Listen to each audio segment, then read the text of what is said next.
You are sitting in a chair. The room is quiet. Someone is about to call your name. And before anything even happens, before any word is spoken, before any result is announced, your palms are already wet. You didn't choose that. You didn't decide to sweat. Your body just did it. On its own, without your permission. And if you've ever wondered why that happens, why your body betrays you in the exact moment you most want to appear calm, the real answer is far stranger than you think. Because it isn't about nervousness at all. It isn't even about sweat. It's about survival. Ancient survival. The kind that kept your ancestors alive in a world that wanted to kill them every single day. And your body, right now, in the 21st century, sitting in an air-conditioned room, wearing clean clothes, still doesn't know the difference between a job interview and a lion. That is not a metaphor. That is neuroscience. Your nervous system cannot tell the difference between social threat and physical threat.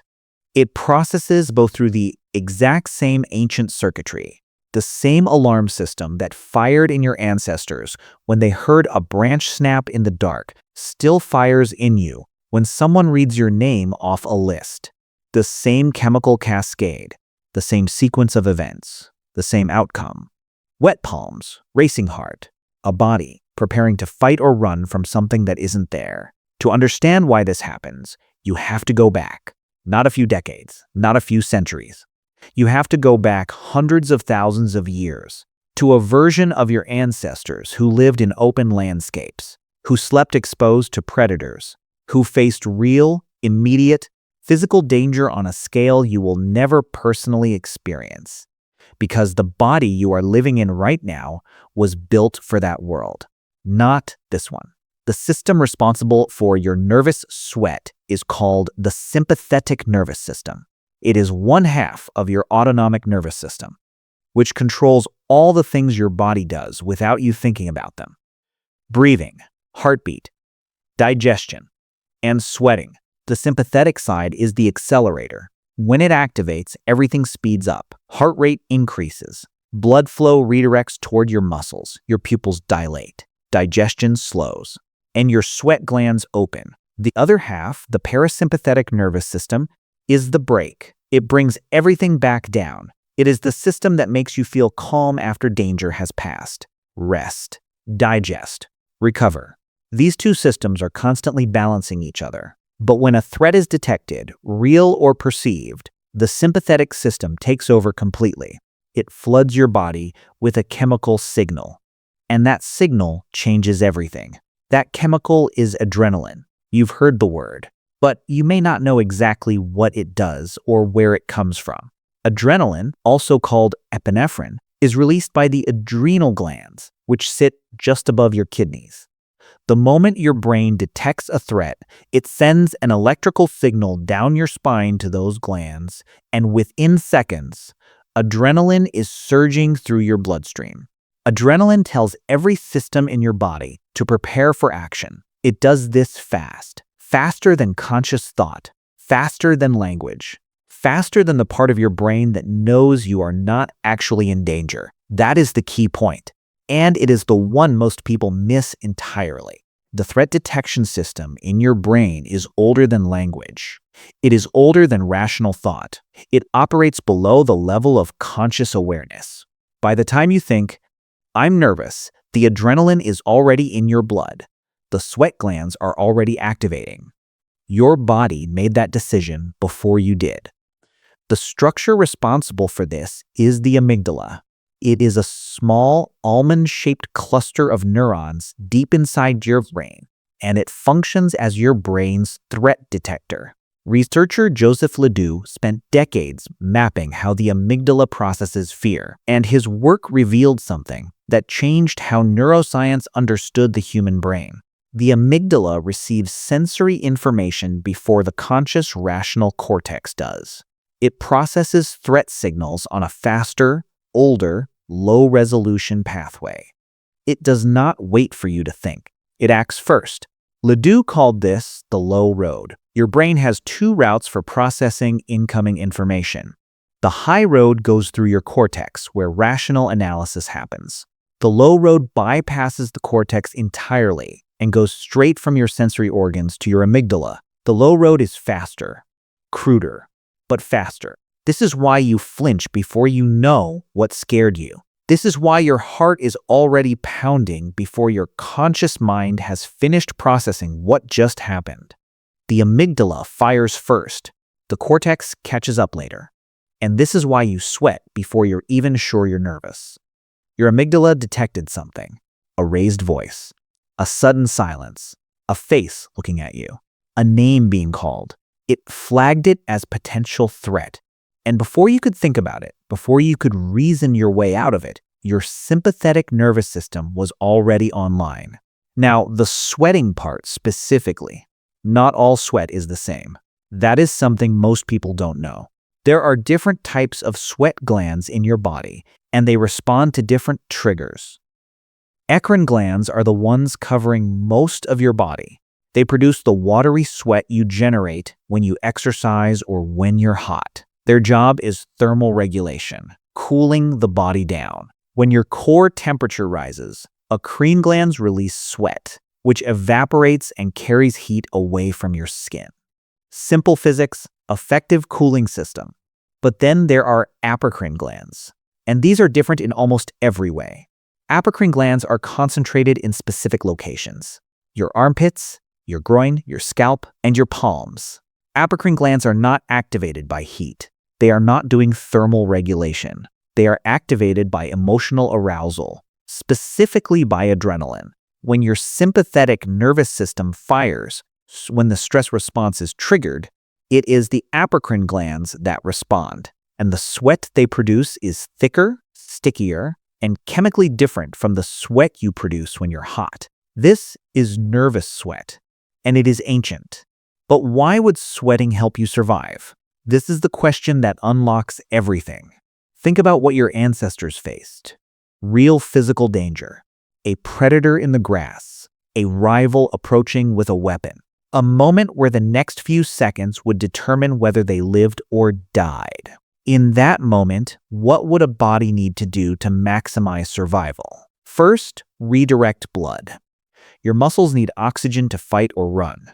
Blood flow shifts away from your digestive system, away from your skin, and toward your major muscle groups. Your legs, your arms, your heart, which is now beating faster to pump that blood where it needs to go. Second, sharpen attention. Your pupils dilate to let in more light. Your hearing becomes more acute. Your focus narrows to the immediate threat. Everything irrelevant falls away. Third, prepare your grip. Your palms sweat. This one sounds counterintuitive. Why would sweating hands help you?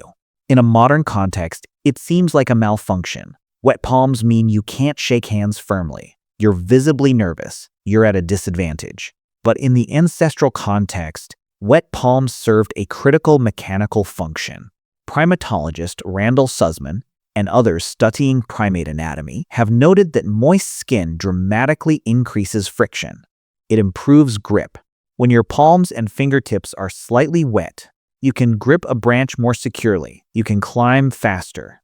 You can hold a tool or weapon with more precision and force. Your sweating palms are not a malfunction.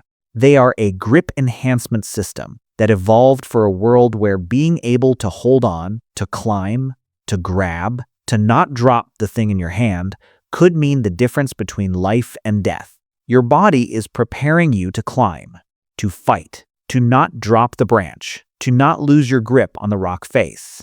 And it is doing this while you sit in a chair waiting for a video call. This is what evolutionary mismatch looks like.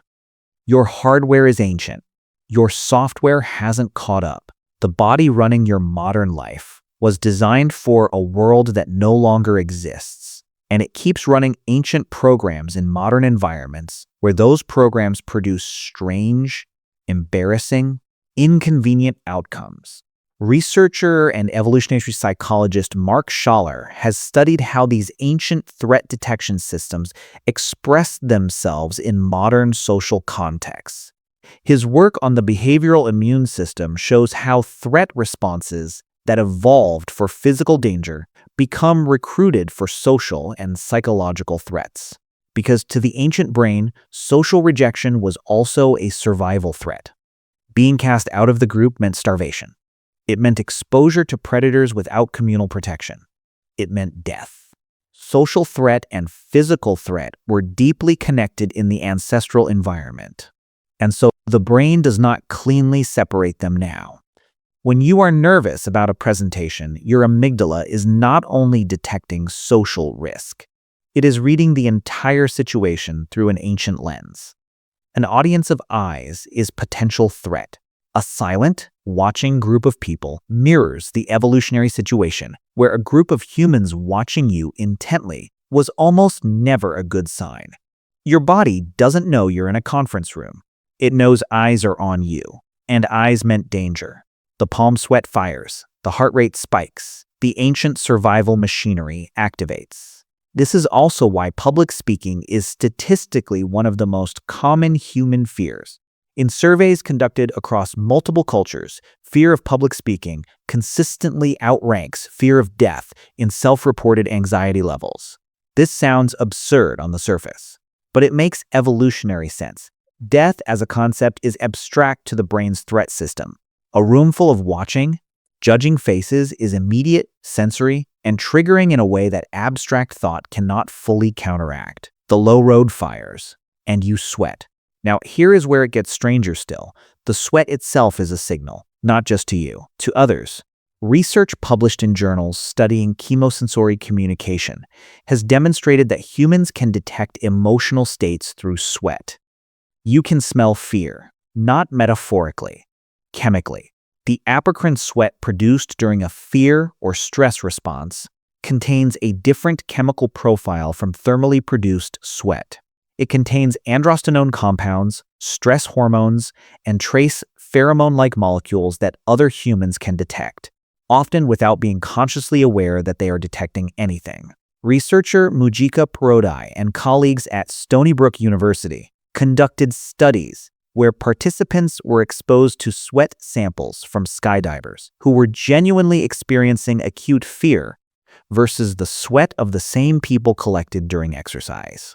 Brain imaging showed that participants exposed to fear sweat had increased activity in regions associated with threat detection, including the amygdala, even though they could not consciously identify any difference in smell. Fear sweat activated fear responses in the people smelling it. Think about what that means. Your nervous sweat isn't only about your body preparing itself. It may also be a social broadcast, a chemical message transmitted to people around you, a signal that says, I am afraid. There is something to be afraid of here. In an ancestral context, this would be survival critical. If one member of the group smelled fear, broadcasting that signal to everyone around them gave the whole group a fraction of a second of additional warning. Fear is contagious at the chemical level because contagious fear kept groups alive. In a modern job interview, you are chemically broadcasting anxiety to your interviewer without either of you being fully aware of it. Your ancient alarm system is, in effect, telling the room before you've said a word. Now you understand why nervous sweat feels so exposing. Because it was designed to expose. It was a group survival signal. It was never meant to be private. And even though you're no longer in a savanna surrounded by predators, the chemistry is identical. There is one more layer to this that almost never gets discussed: the relationship between nervous sweat and memory. Stress hormones, particularly cortisol and adrenaline, do not just prepare your body, they also deepen memory encoding. This is called stress-enhanced learning. When you experience something while in a heightened stress state, your brain prioritizes that memory. It flags it as important. It stores it more vividly and more durably than it stores ordinary, unstressed experiences. This is why you remember the moments that frightened you, why you can recall the exact feeling of a room where something went badly wrong, why a specific smell or sound from a stressful event can trigger the whole cascade again years later. Your brain, in those moments of peak stress response, told itself, whatever just happened, never forget it. Do not be caught off guard again.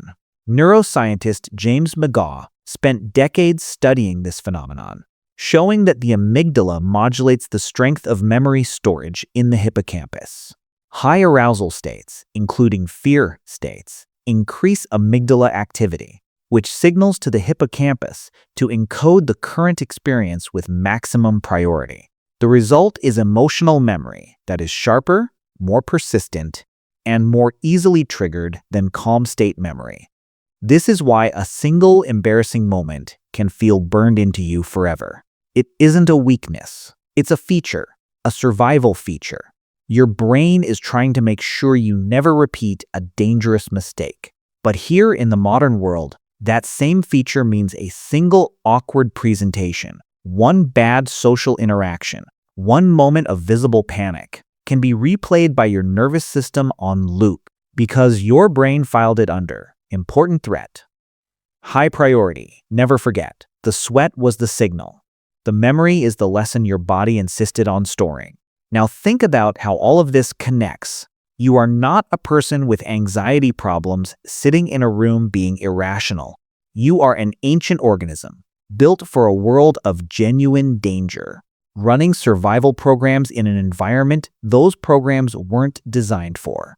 Your amygdala detects social threat the same way it was built to detect physical threat. Your sympathetic nervous system fires the same cascade. Your apocrine glands produce the same fear sweat. Your body broadcasts the same chemical signal to people nearby. And your hippocampus stores the experience with maximum priority. All of this happens in the gap between someone saying your name and you responding. But here is the other side of this story, the part that changes everything once you actually understand it. The stress response, the one producing the nervous sweat, is not inherently a problem. Researcher Alia Crum at Stanford University has produced compelling work on what she calls the stress mindset effect. Her research demonstrates that how you interpret a stress response dramatically changes what that response does to you. When people are taught to view the physical signs of stress, the racing heart, the sweating palms, the heightened alertness, as the body preparing to perform, rather than as signs of danger or failure, their actual performance improves. Cognitive function sharpens. Decision-making becomes cleaner. The same physiological state that can feel like breakdown, interpreted differently, becomes a performance enhancer.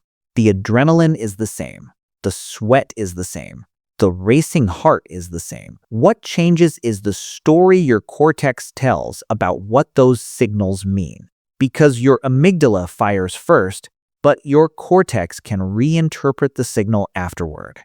You cannot stop the low road, but you can meet its output with a different narrative. You can tell your system, this is readiness, not danger. This is preparation, not failure.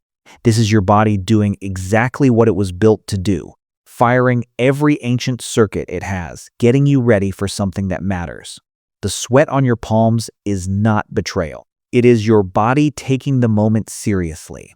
Every high-stakes moment you've ever faced, every interview, every stage, every conversation that mattered, your body came to all of them the same way it came to the open plains of the Pleistocene. Fully armed, fully alert, every system online. That is not weakness. That is your inheritance.